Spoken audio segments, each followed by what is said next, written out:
The night before election night, we opened our show with an argument for why Donald Trump's campaign mattered to decent people in this country, the forgotten people, people who live outside of New York. Millions of people viewed that monologue when we uploaded it onto the internet. And then Facebook censored it. On what pretext? They said it contained, quote, partly false information. They said it a fact check from a political organization, a partisan organization called PolitiFact.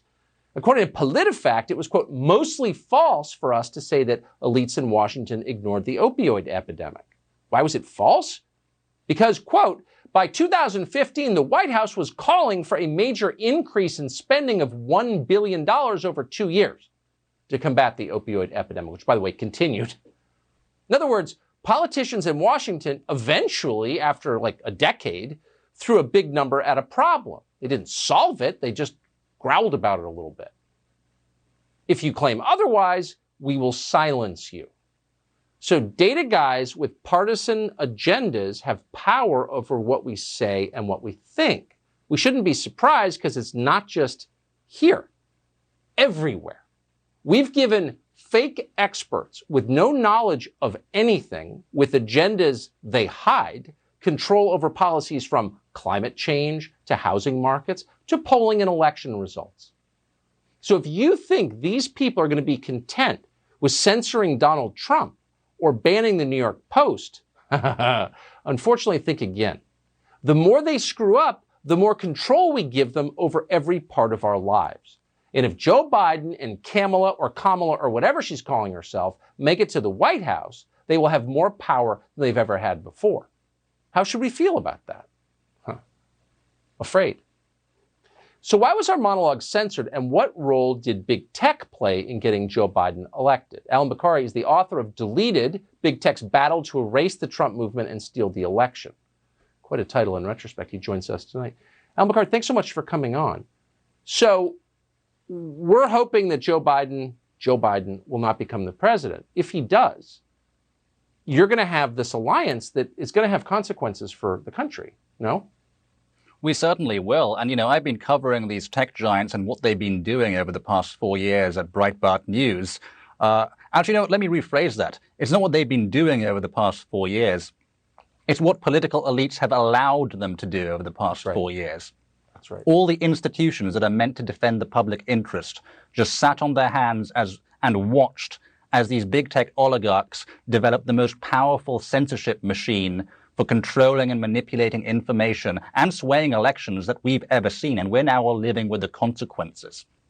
Everyone who says their role is to defend the American public interest from corporate interest and special interest did absolutely nothing. And now we're looking at the possibility of, as you say, a Biden administration that is totally in bed with the tech giants. I'll give you just one example.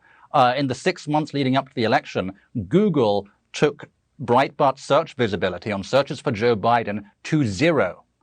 Total erasure on the world's leading search engine. So they absolutely went all in for Joe Biden. We're seeing Twitter doing it too, censoring the president in the most closely fought and disputed election in living memory.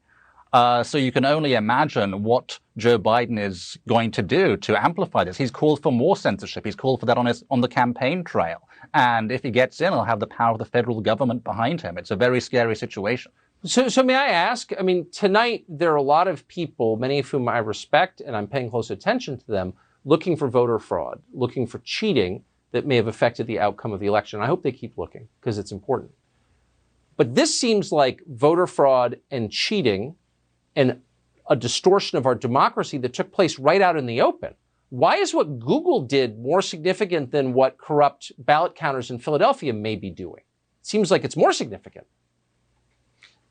Immensely more significant, because where does an undecided voter go if they want to find out more information about a presidential candidate, about Joe Biden or about Donald Trump? Well, they'll go to Google. Where else would they go? And what are they going to be met with? They're going to be met with a stream of propaganda from the mainstream corporate media, which, by the way, is now funded by big tech and artificially amplified in their algorithms, even while they're suppressing their competitors. You, Tucker, they're suppressing you. They're suppressing Breitbart News. They're suppressing all of conservative media. So it's impossible to say that undecided voters weren't influenced by that in a big way. I'm sure they were. And you mentioned voter fraud. if there is voter fraud, they won't let you talk about it.